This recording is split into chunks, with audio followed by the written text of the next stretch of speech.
Hello and welcome. This is April with inkycreationswithapril.com. Thank you for stopping by.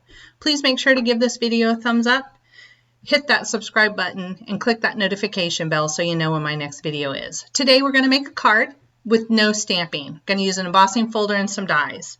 Going to use the embossing folder of the month, scattered Christmas, the small die of the month, outline Christmas sentiments, the large die of the month, stitched ornament and display from Spellbinders. Love their club kits.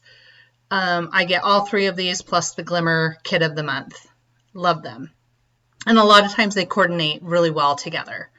So I am going to begin by grabbing a piece of Neenah 100-pound cardstock. I'm going to give it a couple little spritzes of water, put it in my embossing folder, and I'm going to run this scattered Christmas embossing folder through my Platinum 6 machine following the correct sandwich.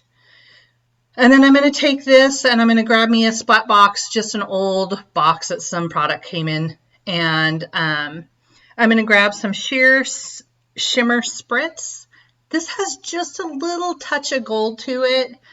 And you can't really see it on camera or in the pictures, but in real life, it just picks up just a tint of gold, which pairs really nice with the gold that's going to be used for our images here. So this is really wet. Going to set this aside, let this completely dry before we do anything else with it.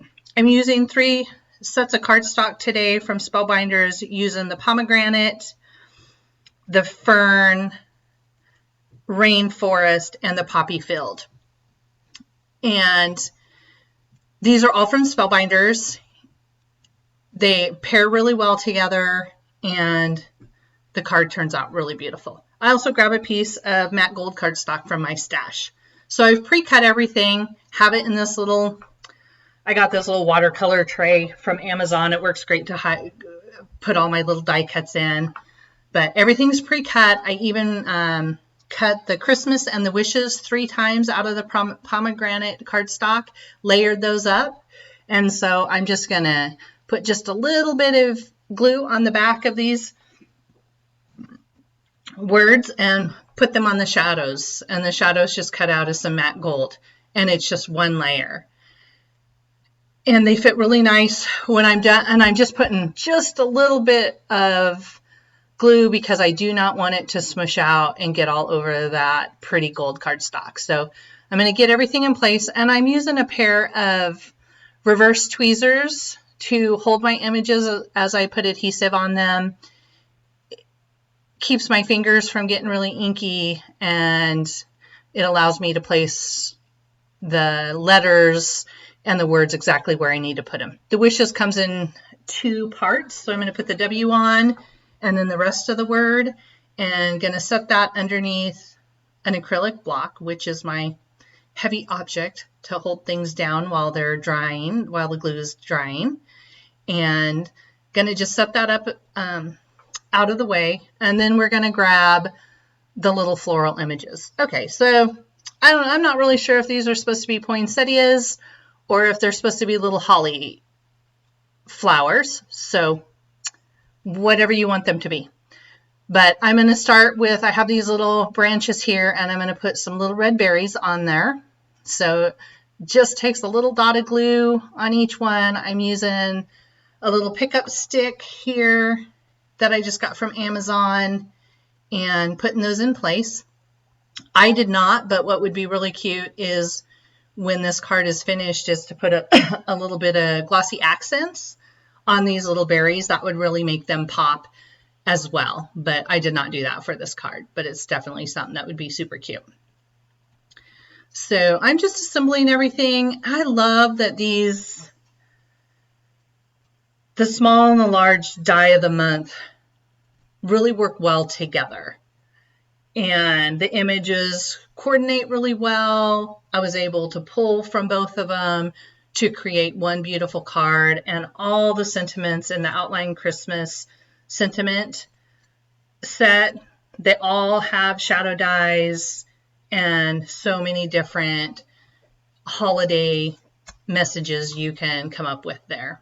So now I'm just taking a pomegranate and a poppy filled floral image, and I'm just offsetting them and layering them up to give a little bit of interest with the two tones, and I do that for both my large and my small ones.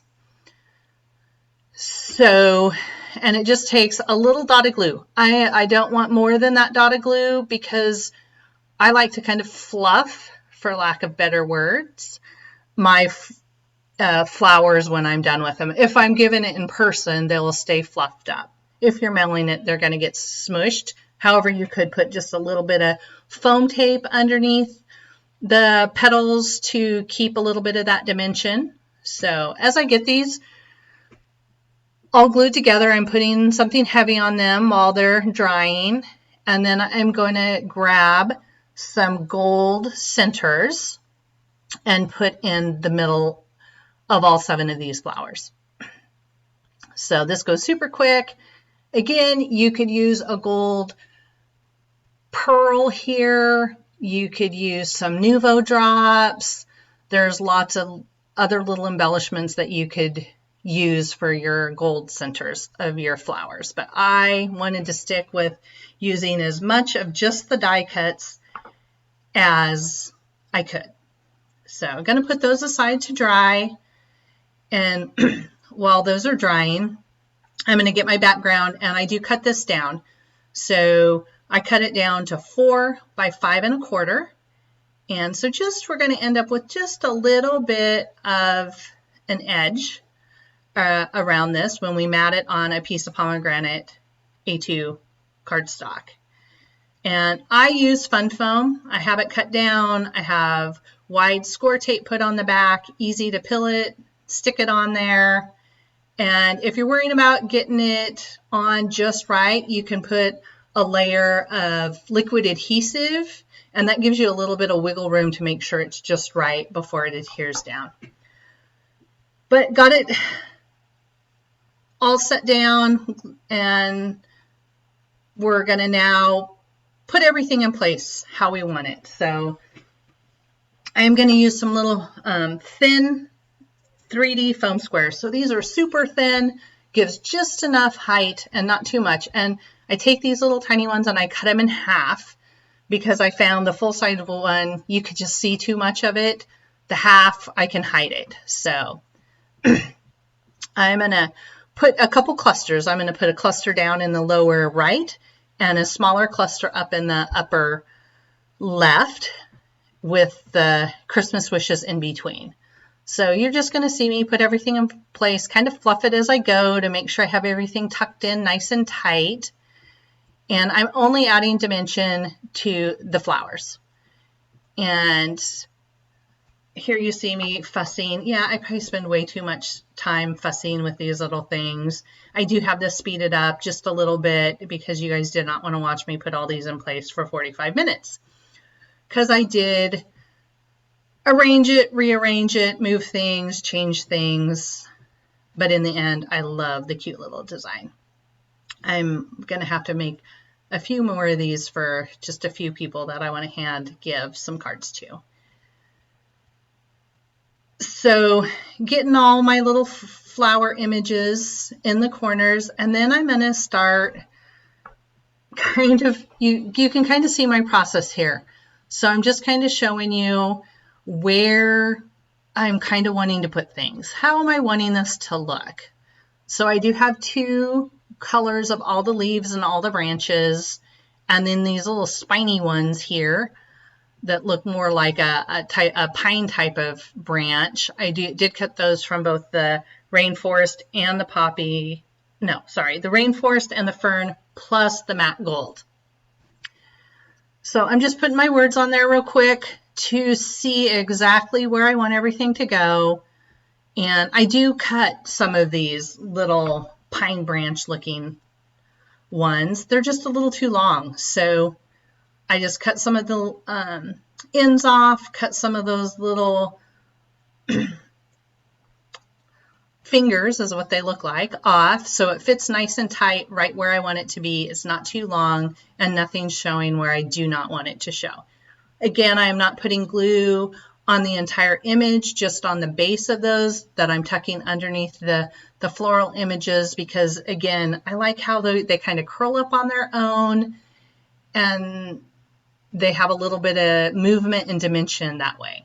So I've glued Christmas wishes in place, and then I'm just going to finish this by adding my little pieces of gold. Now I trim these little gold ones down quite a bit because I just want just a little bit peeking out from the base of the green ones. So I'm going to get those tucked into place. And when I have all this done, I do put something heavy on it so everything sets and dries really well. And it's held firmly in place while it's drying. But for right now, I'm just kind of pushing it into place, and the card is still holding up really well. So again, on my little berry branches, just putting a little bit of glue right on the very base of that stem. Again, because it just has that loose movement to it, because they pop up on their own when they're not totally glued down like this. So gonna tuck all the rest of my little pieces in, and yes, you can use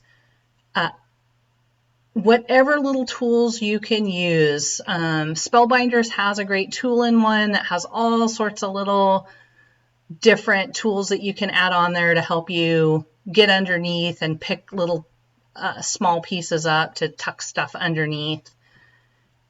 So I'm putting in the very last, and here you see I'm kind of fiddling. I have all these extra pieces, and for whatever reason, I thought I needed to use more. Since I had them all cut. I did not end up using them all. And I just took the rest and put them in a little pouch, and I will put those with the two sets so I can use them to make another card. So here I am. This card is pretty much all complete. The card panel is complete. We just need to glue it to a heavyweight card base. And I buy mine pre-cut, pre-scored. All I have to do is fold them and put them in a drawer. I always adhere them with liquid glue, and so I do put a heavyweight acrylic block. And for whatever reason, I was fighting my glue. It got a little clogged on me. As soon as the video was over, it worked like a charm. But so I have several different types, so I put my Bearly Arts glue aside and grabbed my Honeybee precision glue and glued it down. And get that glued in place. And then I'm going to fluff just a little bit just to show you what it looks like. And I wish you could see the shimmer on the white embossed panel a little bit better, but this is my card. I hope you enjoyed it, and I hope you stop by next time. Thank you.